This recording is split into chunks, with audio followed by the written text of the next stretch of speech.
Motorcycle का ये हिस्सा साइलेंसर बहुत ही जरूरी है।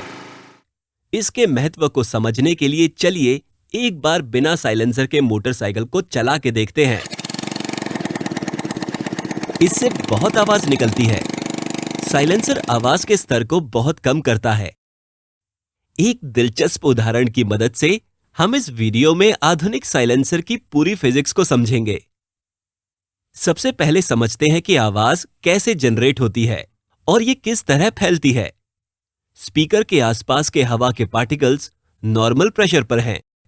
जब डायफ्राम राइट की तरफ मूव करता है तो हवा के पार्टिकल्स की एक लेयर अगली लेयर के साथ टकराती है और ये प्रक्रिया जारी रहती है। अब आप हवा के पार्टिकल्स की एक दबी हुई लेयर को देख सकते हैं, लेकिन हवा का नेचर इलास्टिक होता है। इसका मतलब यह है कि ये हमेशा अपनी ओरिजिनल पोजीशन पर वापस आना चाहती है। इस वजह से राइट की तरफ थोड़ा आगे बढ़ने के बाद हवा के पार्टिकल्स की पहली लेयर अपने ओरिजिनल पोजीशन पर वापस आ जाती है। जब आवाज के पार्टिकल्स इस प्रक्रिया को जारी रखते हैं तो आप एक खूबसूरत सी घटना देख सकते हैं। आप दबी हुई हवा की एक लेयर को आगे की तरफ जाते हुए देखेंगे। साउंड वेव कुछ इसी तरह से फैलती है। पार्टिकल्स कभी भी आपके कान की तरफ फ्लो नहीं होते या हवा के पार्टिकल्स केवल अपनी मीन पोजीशन पर कंपन कर रहे होते हैं। यहां पर साउंड वेव के एम्पलीट्यूड को मार्क किया गया है। विजुअलाइजेशन को आसान बनाने के लिए चलिए इन हवा के पार्टिकल्स को प्रेशर बैंड्स के साथ रिप्लेस कर देते हैं। बाइक इंजन के मामले में आप शायद सोच रहे होंगे कि आवाज कंबशन प्रक्रिया की वजह से होती है। चलिए देखते हैं। कंबशन के दौरान तेज स्पीड से बड़ी होती हुई फायरबॉल आसपास के हवा के पार्टिकल्स को हिट करती है। ये किक एक साउंड वेव प्रोपेगेशन को शुरू करने के लिए काफी होती है, जैसा कि हमने पहले देखा है। पर ज्यादातर आवाज जो हम सुनते हैं वो कंबशन प्रक्रिया की वजह से नहीं बल्कि एग्जॉस्ट से आ रही होती है। ये हैरान करने वाला है ना? इसकी वजह यह है कि कंबशन के दौरान सिलेंडर पूरी तरह से बंद होता है, जिसके कारण साउंड वेव सिलेंडर द्वारा एब्जॉर्ब हो जाती है और ये कंपन करने लगता है। सवाल यह है कि एग्जॉस्ट इस आवाज को कैसे जनरेट करता है। चलिए देखते हैं। एग्जॉस्ट गैस का प्रेशर आसपास की हवा के मुकाबले 4 गुना होता है। इसका मतलब यह है कि जब एग्जॉस्ट का वाल्व खुलता है तो ये सारी गैस मैनिफोल्ड में अचानक से तेजी से हवा के पार्टिकल से टकराने लगती है। इस वजह से इस मौके पर एक साउंड वेव जनरेट होगी।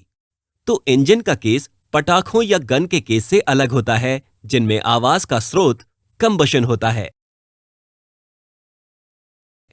ये साउंड वेव्स फिर आपके ईयर ड्रम से टकराती हैं और वो कंपन करने लगता है। फिर ये कंपन आपके दिमाग तक पहुंचती हैं और आपको आवाज सुनाई देती है।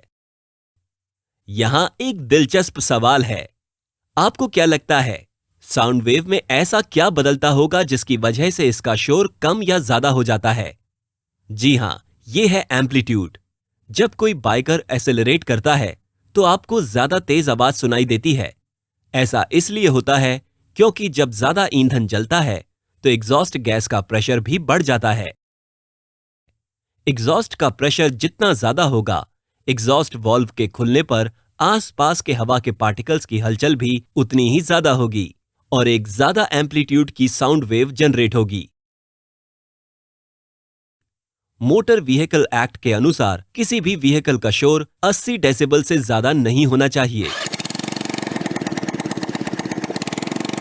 इसे हासिल करने के लिए चलिए एग्जॉस्ट के फ्लो पाथ में साउंड वेव्स को एब्जॉर्ब करने के लिए एक पोरस फाइबर ग्लास को इस्तेमाल करते हैं। ये फाइबर ग्लास आवाज को कैसे कम करता है, इसे समझने के लिए आपको पहले इन झूलों के उदाहरणों को देखना होगा। अगर आप पहले बच्चे को धक्का देंगे तो ये दूसरे वाले बच्चे को धकेलता है और ये होता रहता है, जिसकी वजह से बिना अपनी जगह छोड़े एनर्जी ट्रांसफर हो जाती है। बिल्कुल वैसे ही जैसे आवाज भी फैलती है। ये सभी झूले बराबर दूरी तक जाते हैं तो एनर्जी का कोई भी नुकसान नहीं होता। मान लेते हैं कि आप झूलों के ऑसिलेशन के एम्पलीट्यूड को कम करना चाहते हैं। अगर हम इनके बीच में कंक्रीट की दीवारें लगा दें तो झूलों का मोशन पूरी तरह से खत्म हो जाएगा। हम इनके मोशन को रोकना नहीं चाहते हैं, तो चलिए इनके बीच में थोड़ी सी फ्लेक्सिबल रबर की दीवारें लगाते हैं।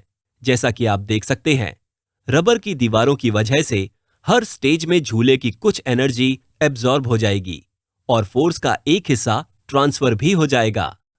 इसके बाद हर झूले द्वारा की गई दूरी लगातार कम होती रहेगी। हमें बिल्कुल यही चाहिए। बिना मूवमेंट को रोके हमें एम्पलीट्यूड को कम करना है। फाइबर ग्लास के केस में भी बिल्कुल यही होता है।